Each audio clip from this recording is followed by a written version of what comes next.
And today I want to throw out a question to kind of kick this off and get us thinking a little bit. And the question is this: what do you do when life is good, but you have this sense that God wants more? What do you do when life is good, but you have this sense that God wants more? Do you ever feel like that? Like, you know what? My life is pretty good. Like, I have pretty good relationships. I have a pretty good job. I have a decent place to live. I generally feel pretty good about who I am and what's going on.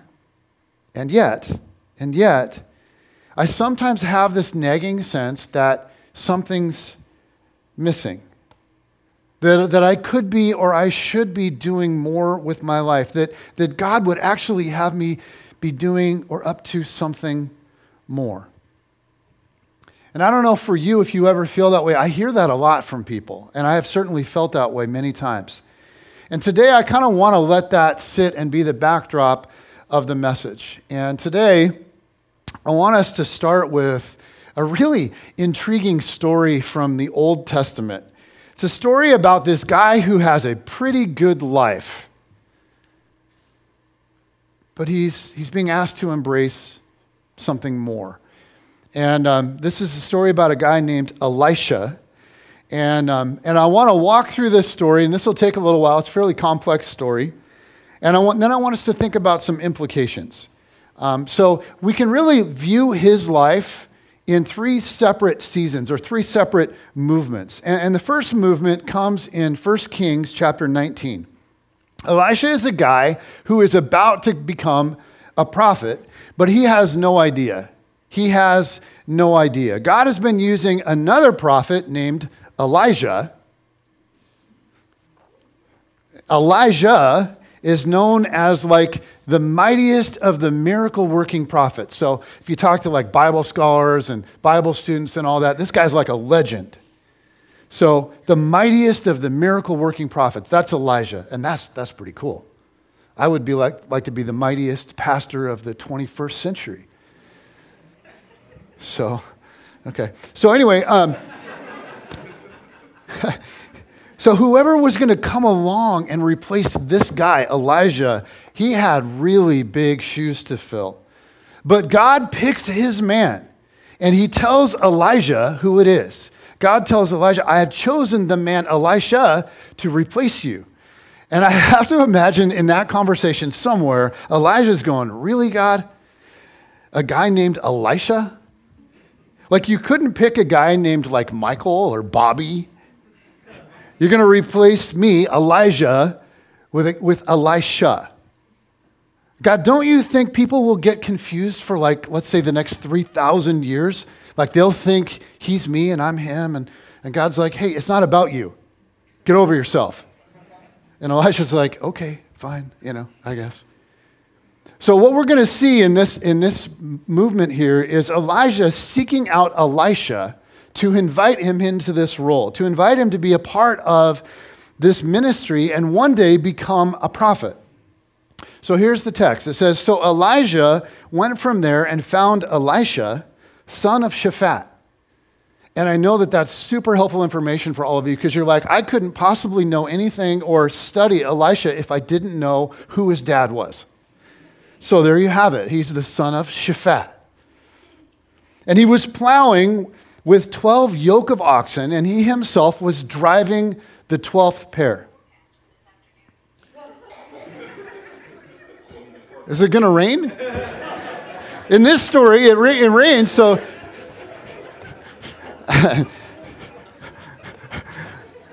Praise be to God, speaking among us.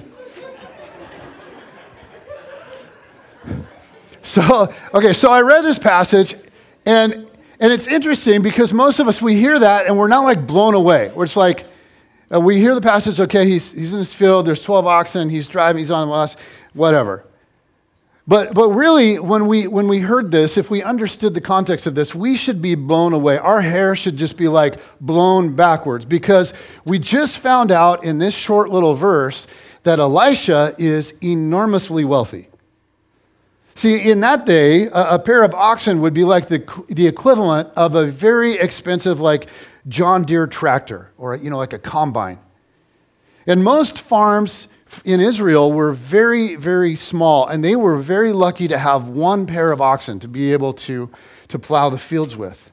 We're told that Elisha has 12 pairs of oxen, 12 pairs of these expensive pieces of farming equipment.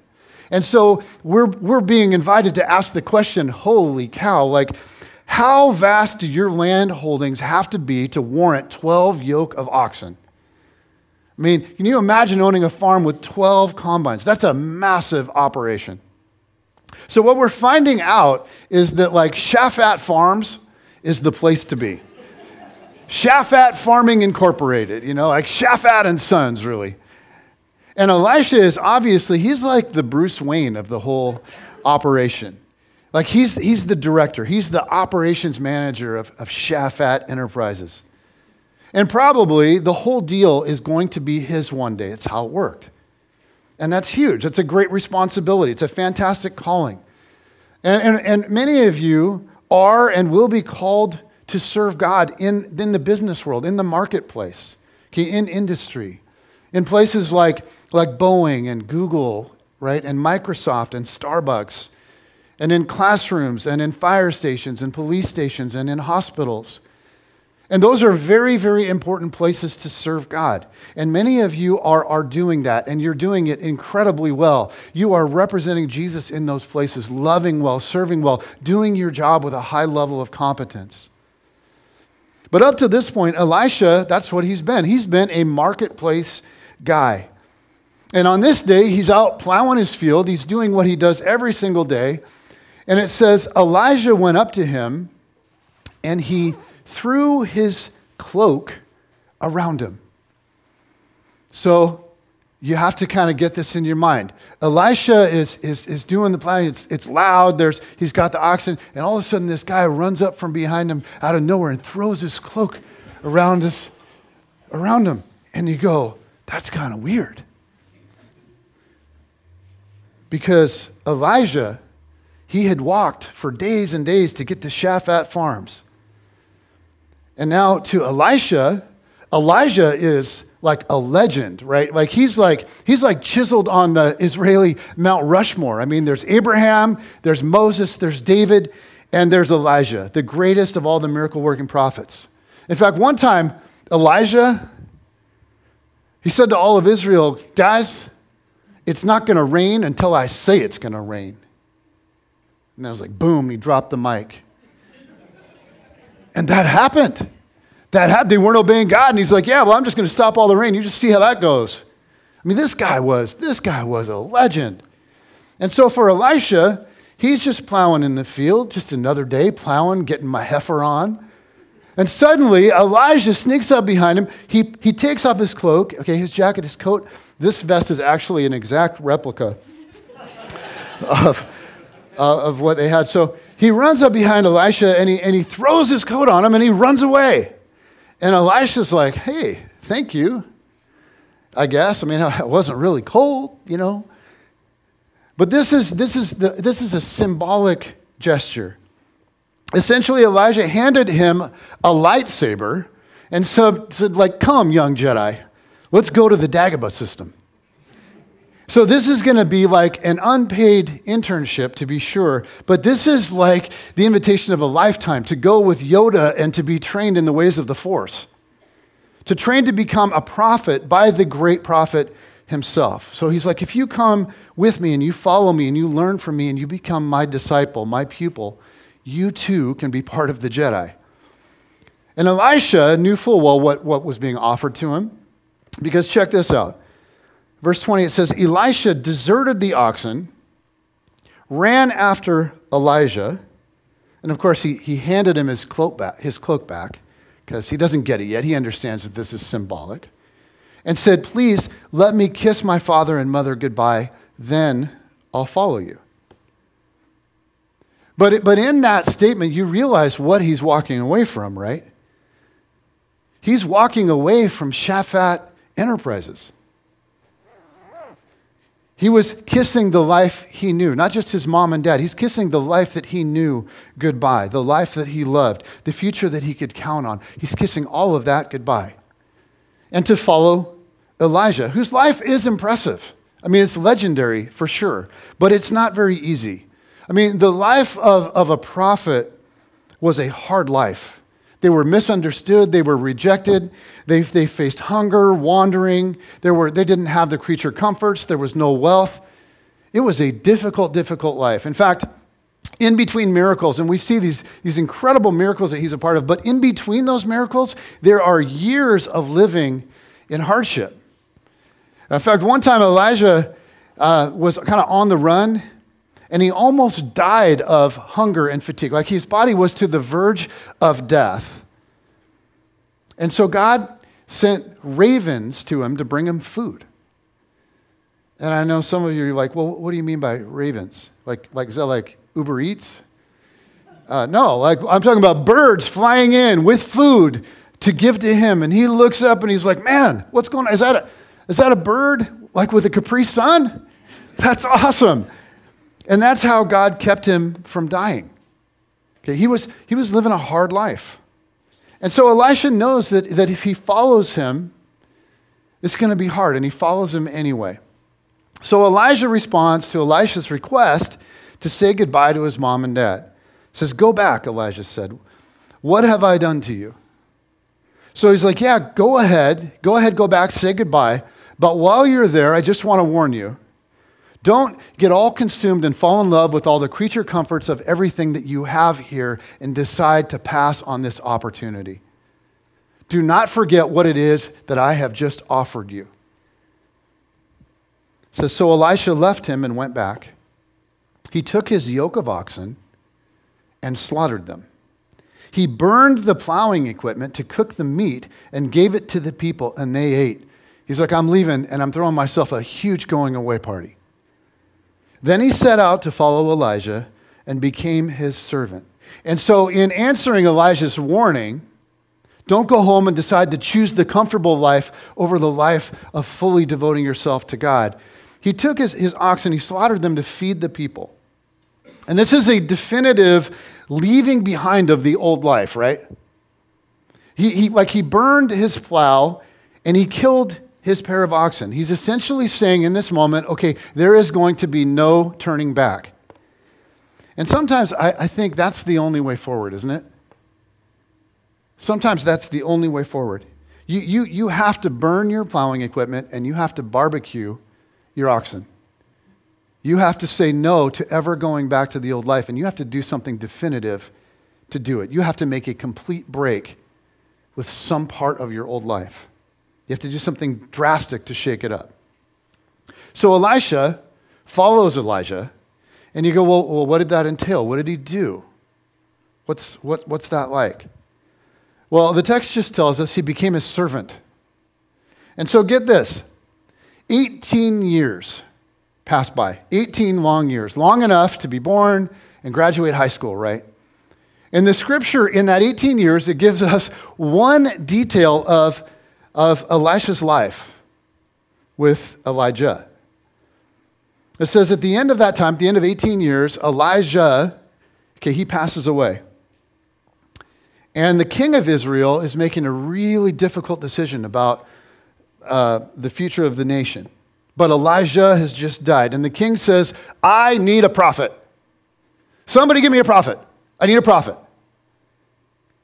Without Elijah, he's looking around at all of his right-hand men. He's like, without Elijah, is there even a prophet in Israel?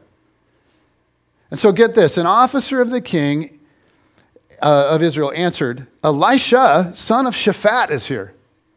He used to pour water on the hands of Elijah. So here's what we're told about the life of Elisha for 18 years. For 18 years, he poured water on the hands of Elijah. And we're like, that's it? That's it. He applied the hand sanitizer to his master, his Lord. Apparently, Elijah was a bit of a germaphobe. But this is, you see what's going on here. This is an ancient Hebrew way of saying he was a humble servant. He was a humble servant.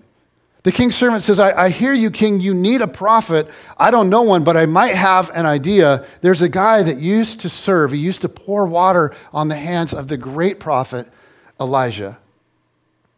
And we look at that and go, look, if Elisha had done any great things over those 18 years, he would have become famous. They would have known who he was. He would have been more than just the water boy.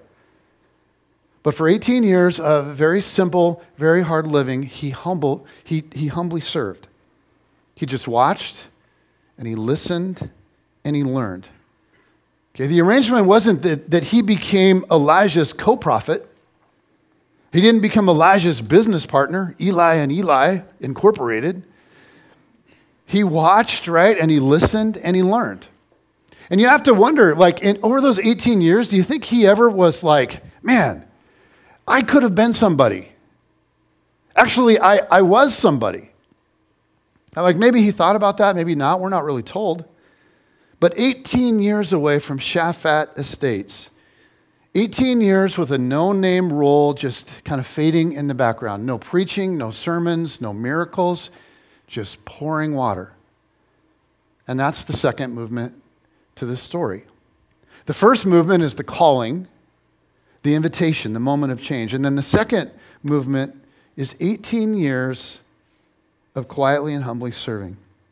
And that brings us to the third movement. Elijah's life reaches the end. And this is kind of cool because God tells him in advance. He gives him a little heads up. He's like, your time is about up. Heaven is coming soon. I am bringing you to heaven soon. So Elijah, he lets Elisha know. He's like, my time on earth is coming to a close. And so they start walking to a solitary place so that the end could come. But to get there, they have to cross the Jordan River first. So they get to the river's edge, and Elijah stops, and he just kind of looks at the river. And Elisha is like, my Lord, how are we going to get across? So Elijah pauses, looks at the river. And he does the coolest thing. He takes off his cloak. He stands at the edge of the Jordan, and he just strikes the river with his cloak. And we're told the water divides in half. Look at this. This is what it says. It says, Elijah took his cloak, rolled it up, and struck the water with it. The water divided to the right and to the left, and the two of them crossed over on dry ground.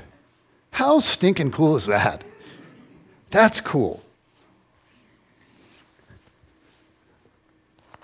When they had crossed, Elijah said to Elisha, tell me, what can I do for you before I am taken from you? He's like, you have come alongside of me and humbly served me for 18 years with no recognition, no awards, no fanfare. Is there anything that I could do for you before I go? And so check out what Elisha asks for. It's interesting. You mull that over and go, he could ask for anything. He says, let me inherit a double portion of your spirit. You go, man, that's a bold request. That's like saying to your boss at the job interview, not only do I want to have your job, I want to be your boss. That's like going above and beyond. What a bold request. He's like, God has done so much through you, my Lord, but I hope this doesn't sound arrogant or overly ambitious, but I want God to use me even more. So if there's something you can do for me, yes, I want a double portion of your spirit. Now that's a bold request, and so you go, does Elijah have an ego? How's he going to react to that? So check this out. It says, and he, Elijah, said, you have asked a hard thing. Yet, if you see me as I am being taken from you, it will be so for you. But if you do not see me, it shall not be so.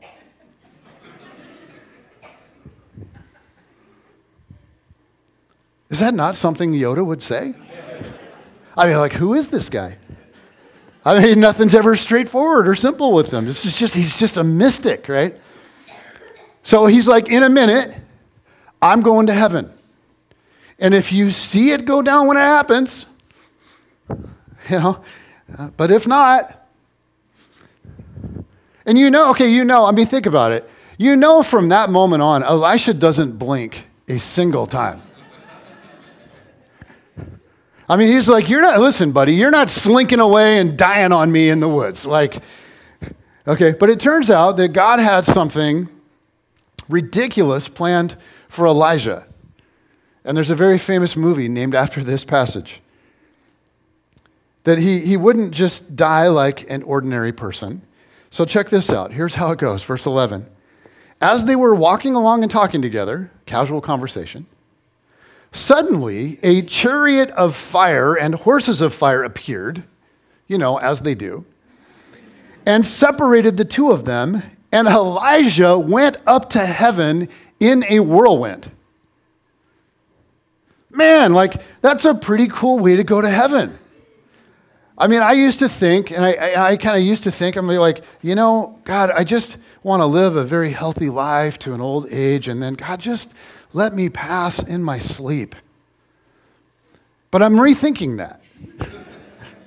Because I'm like, God, scratch the whole, sleep thing. Actually, I want to go to heaven in a fiery chariot, in a whirlwind.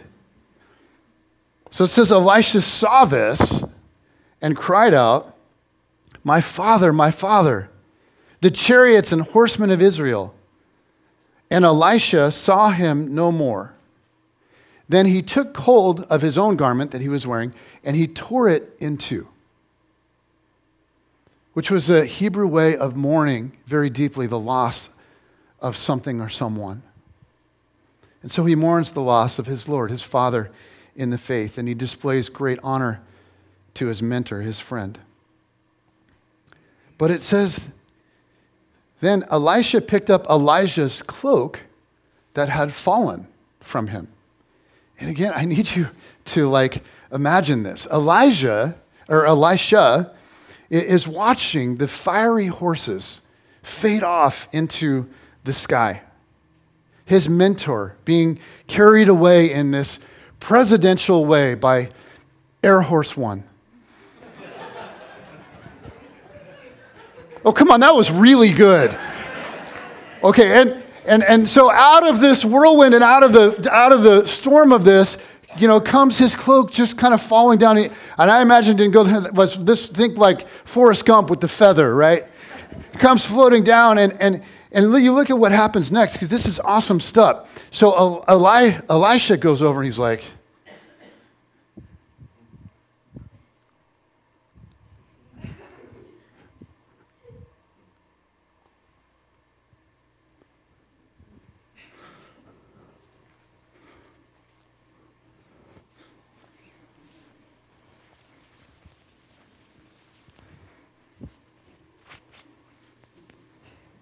he starts doing a little dance.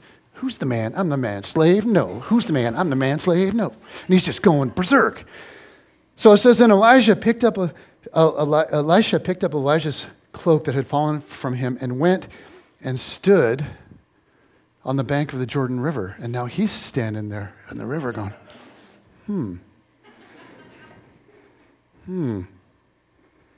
And he took the cloak that had fallen from Elijah and he struck the water with it. And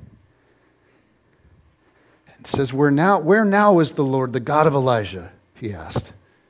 When he struck the water, it divided to the right and to the left, and he, this new prophet with new power, crossed over. How awesome is that? So this story, I'm done with this. Someone mocked me on the way in and said, what is it, fall? I'm like, shut up, it's a prop. Gosh. Okay, so this story has three movements. And as crazy as it is, I actually think that this story has some valuable stuff to speak into our lives. Because as we seek to get where we want to be in the next 5 years, this story may have something, and some of you are like, what are you talking about? That does not relate to my life at all.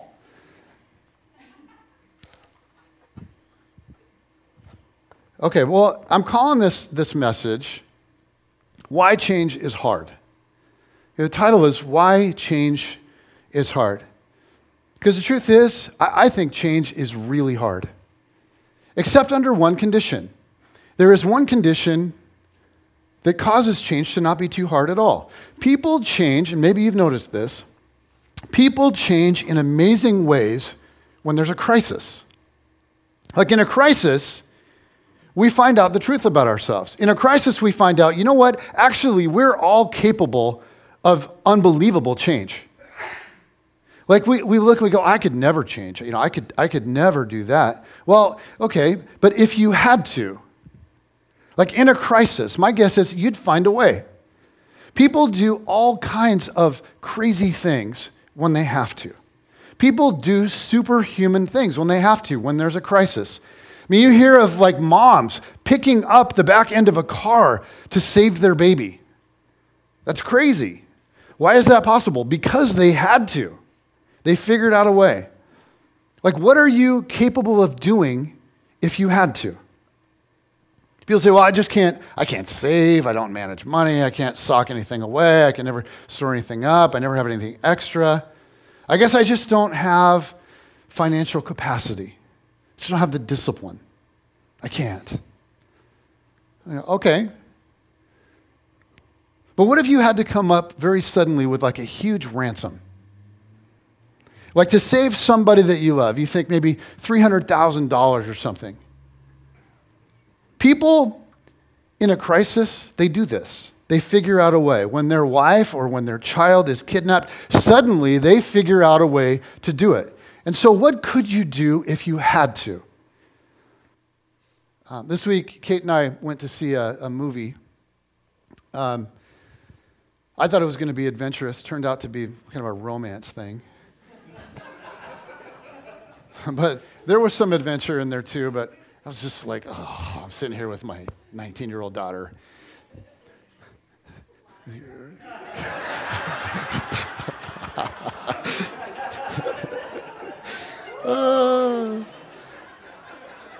God bless you, baby. So we went to see Adrift. Have any of you seen that? Has anyone seen it? Oh, it's tearing up the box offices, obviously. It's because of the romance, but actually, it's a really incredible story of survival, and it's based on a true story from 1983. This young couple is sailing the Pacific, and they get caught in a hurricane.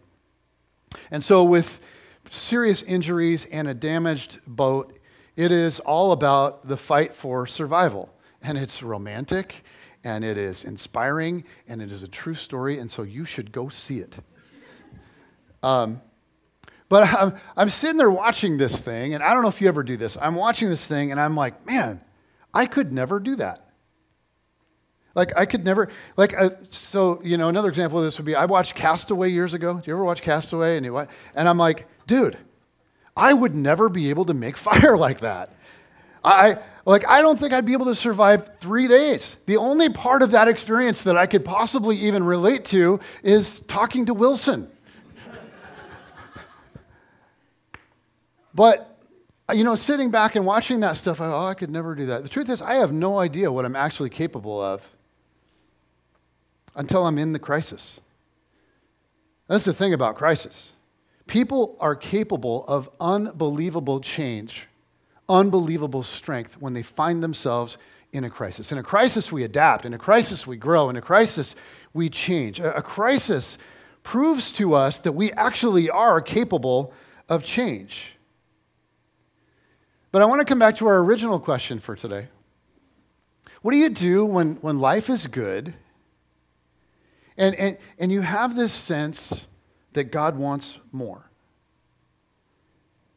Because when life is pretty good, there's no crisis. And so here's the tricky thing. How do we change in the absence of a crisis? We're all capable of change, but how do we change in the absence of a crisis? And here's what I think needs to happen. We need to come to a place where we can actually generate like an internal crisis. Like even when we don't have the luxury, and I'm going to call it the luxury of an external one. Tony Robbins, like the guru on change. By the way, I'm not endorsing everything Tony Robbins has ever done, but I agree with this. He put it this way. He said, change happens when the pain of staying the same is greater than the pain of change. Change happens when the pain of staying the same is greater than the pain of change. Change hurts. Change is hard. It's painful. And the only time it really happens is when the pain of staying the same hurts even more. Like a drug addict, they won't seek recovery until they hit what? Until they hit what? Rock bottom. Rock bottom is feeling the full weight of the pain of not changing. Rock bottom is what happens when the pain of staying the same is greater than the pain of change.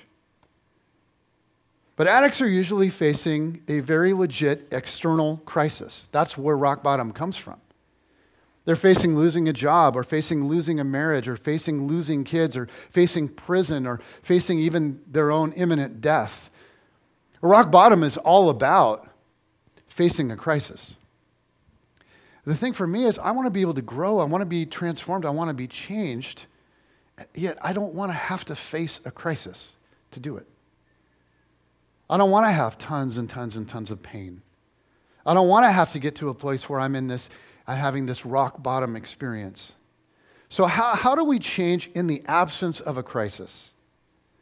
Well, we have to be able to generate somehow an internal crisis. And that happens when the pain of staying the same is greater than the pain of change. And in this story with Elisha, I see 3 different movements that can help us. And the first one is this. You may have to do something drastic to get started. Sometimes it takes drastic action to get us going. I mean, is Elisha not demonstrating drastic action when he burns his plowing equipment and barbecues his oxen? I mean, like when you eat your tractor, that's drastic. Some of you, if you've been around Brookview for a few years, you might remember Casey Ellersick. What a stud. Some of you may remember him because you're his brother, but others of you may remember from other reasons. I met Casey when he was a freshman at Mount Lake Terrace High School. He was like this stud football player who came to our youth group, and he sort of dabbled with Christianity and Christian faith just a little bit.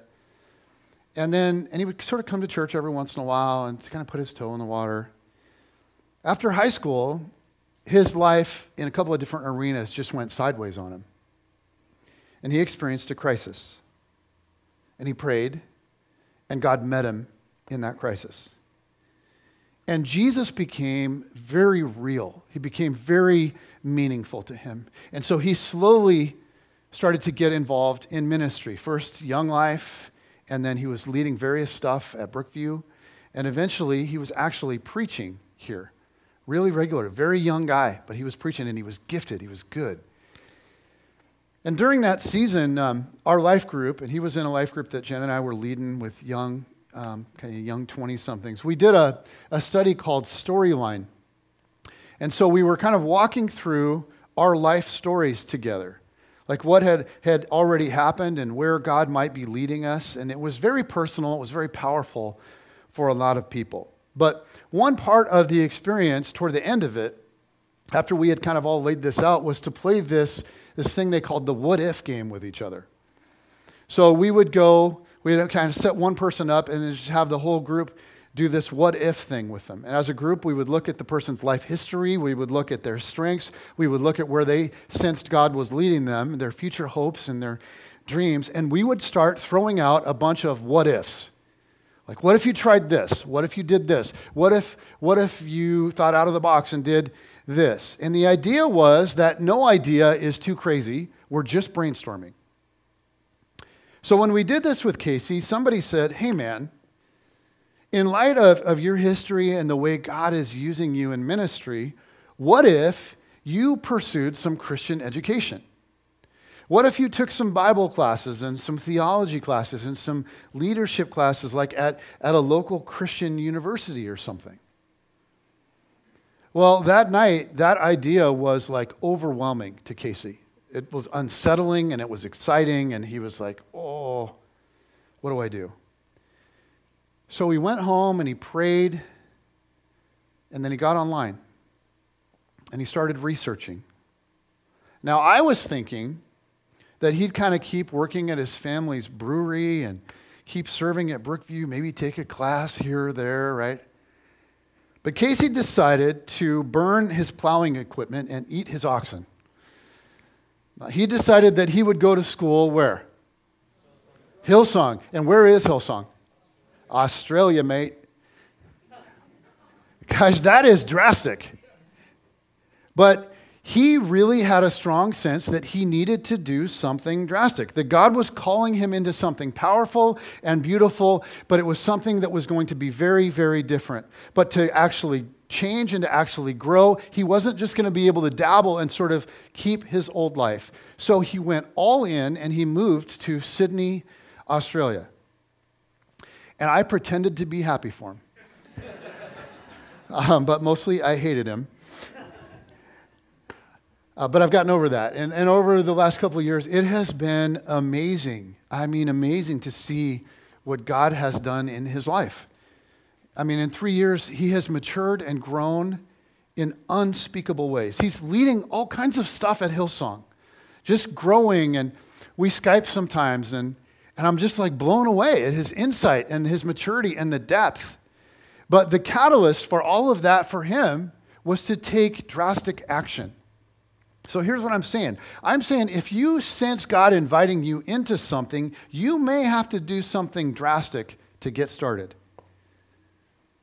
Let me give you another example. I've just been thinking about this. Joey and Sophie Bowie, several months ago, they were having breakfast. They were down in Portland, and they were having breakfast, and they're at this restaurant, and for whatever reason, there were a lot of elderly people in the restaurant. And so they realized they had Margot. I don't know if they had all their kids, but they had Margot, their youngest one, in there. And with her little chubby cheeks and her big eyes and her chubby little hands and all that, they noticed that like the elderly people in the restaurant were just like captivated by her. Like they would walk by and they'd be like, ooh. Pinch her little cheeks, and then they would pinch Joey's cheeks, you know. Good work, man, you know. So they just noticed that, wow, like the elderly people like kids. I mean, our kid is awesome, but I think it's just kids. But they started thinking about that, going, that's interesting. So in the weeks that followed that, Joey was spending time in Scripture, and he's praying, and this experience in this restaurant just kept coming up for him. He's like, elderly people are really encouraged and filled up with joy in the presence of children. And I've got children. So he talked about it with his life partner, and she says, well, why don't you do something about it?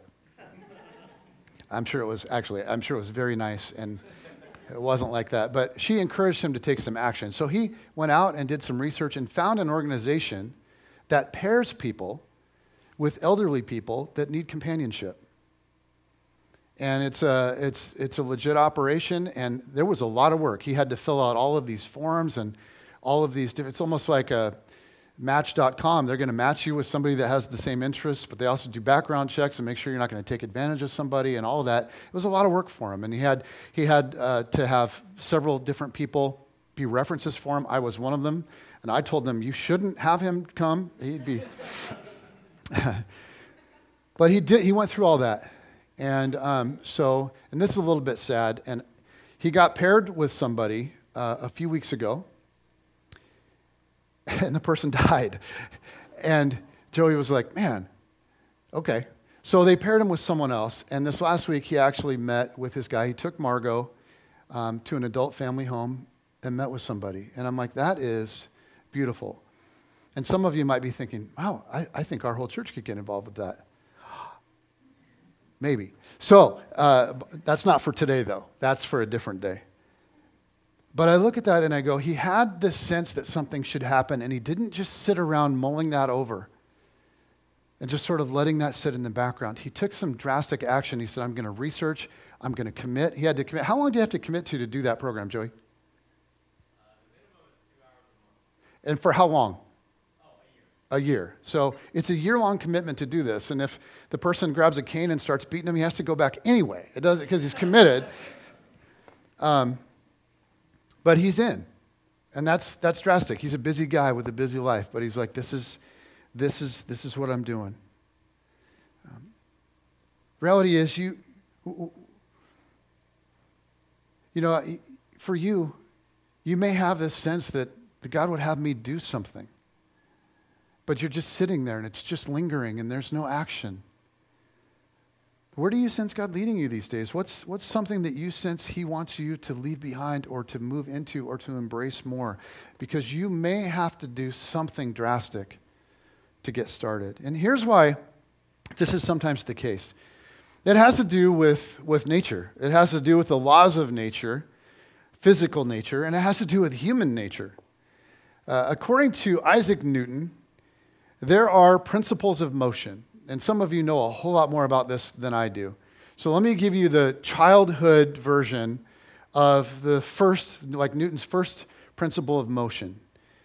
An object at rest stays at rest, while an object in motion stays in motion. Things don't like to do what they're not already doing. And you think about like the space shuttle. Most of the energy spent for the space shuttle, the gas and all the energy is used up in what phase of that journey? Launch. It takes so much energy just to get it going. Once it's going, it doesn't take that much to keep it going. And this is human nature as well. And sometimes we just kind of need to blast off to get started. And so when you think about if God is leading you into something or you're sensing that a change needs to be made, it might take some drastic action to get yourself rolling. Okay, and that brings me to the second movement of Elisha's story. After the drastic action to respond to the calling, it sort of becomes routine. And this is the second principle we need to think about. Once you get going, just keep going. I mean, for Elisha, it was 18 years of staying with it. 18 years of staying with it. Your hands are dirty again, boss? One day at a time, pouring water on the hands of his master again and again and again. And he stayed with it, and he stayed with it, and he stayed with it. Getting somewhere significant requires not only some drastic action at the beginning, but it requires a steady progression. And to be honest with you, I feel like this has kind of been the journey for Jen and I with this church. I mean, in the beginning, it was a whirlwind. You know, we've got a vision and we've got a dream and we're fundraising and we've got our 2 toddlers and we move from Bellingham to Mukilteo and we secure a place at Linwood High School to start meeting and we have a little group and we're meeting and then come the years and the years and the years setting up and tearing down at Linwood High School and we need a life group leader and we need somebody to run the setup ministry and we don't have enough sound people and day after day, year after year. And there were times when it just felt like, man, there's months where we're not getting a paycheck because there's not enough and neither of us is paid what we should be getting paid to do this, and what do we think we should do? And we just sense from God saying, keep going, just keep going, just keep going. And we did. And we just kept going. And now I look and I'm like, man, God is up to some amazing things. God is up to some amazing things. And that's the thing that happens when you go in the right direction and then you just keep going and you keep going. When the initial drastic action is then followed by this long wave of consistency. And this just brings me to the third movement that we see in the life of Elisha. Eventually, you can enjoy the momentum that's been generated. eventually you can enjoy the momentum that's been generated. Right after this story where he smacks the river and it parts, it is like story after story after story of Elisha doing these unbelievable things, these miracles that God is pouring down on him. At one point, they're being attacked. They're being surrounded by an enemy nation. He's got another guy with him. And the other guy is panicking. He's squealing. He's like, oh, no, we're going to die. We're going to die. And Elisha's like, chill out, man. And he's like, no, we're going to die. Do you see the army? And so Elisha's like, oh, Lord, this guy's like dead weight. So he's like, okay. So Elisha prays. He says, Lord, would you please open his eyes? So they pray, and the guy opens his eyes, and he looks. And beyond the enemy army surrounding them, he sees legions of angels surrounding the entire thing. And he's like, we're going to be okay. And Elisha's like, I've been telling you. I mean, but how do you get to the point where you can see the legions of angels? Well, for Elisha, it was 18 years of pouring water. 18 years of pouring water. More water, more serving, more humility, more serving, more humility. I'm going to study. I'm going to watch. I'm going to learn. Tell me how you're doing it. Teach me. But eventually, he was able to enjoy the momentum that had been generated. Just back to Casey for a second. A cool kind of thing has happened in his life. Will you throw that image up there, Beulah? This is kind of a cool thing. He met a chick. And they're engaged. And they're pretty excited about their life together. But he's been down there 3 years serving in humility, serving in humility, serving in humility. And he's been taking kind of the leadership of some really non-glorious ministries that they have at Hillsong. This may shock some of you. He has not been up on stage with Taya Smith singing, but he's been leading humbly. And he's been praying and asking God to lead him. And in this last year, God led him to her, and they're engaged. And she is, from what I understand, a devoted Christ follower with a huge personality. And he could not be more ecstatic. He's experiencing the adventure of his life. And they're going to move somewhere and do ministry somewhere. It's a pretty cool thing. But that took some drastic action, and that took some serving in humility, and now he's enjoying the momentum. And I think about Jen and I go, man, we started this thing off with a bang, and it was drastic. We uprooted our family. We did everything we could, and then it was just kind of nose to the grind for 14, 15 years. But I look at our church now, and I'm like, I'm feeling the momentum. I'm watching some of you guys grow in your faith so deeply and so powerfully that it is absolutely astounding to me. I'm watching what we're able to do in Haiti right now as we kind of rode out some difficult seasons in Haiti. But now there's momentum. I look at a soccer club started by Lindsay Beach with this great vision, and she did amazing things to pour herself into that. And now it's growing. We should have well over 100 kids this year, I would suspect, just peppering that field over there as we're able to pour into them. Just the momentum continues to roll and roll and roll. And in this day and in this generation, I sometimes think we want the momentum without the years of serving with humility. We don't want to put the time in. We just want the rewards. We want the momentum right now, and it's just not how it works. And so I just want to close by saying, if you're here this morning and you sense that God is leading you in a certain direction, maybe it's time for you to take some drastic action. But I want to warn you, that drastic action may not produce this amazing result that's immediate and low effort. It might lead to years and years and years of struggle. But if you go where Jesus is leading you, and you do what he's inviting you into, eventually there's going to be momentum on the other side. And here's what I'll tell you, it is worth it. It's worth it.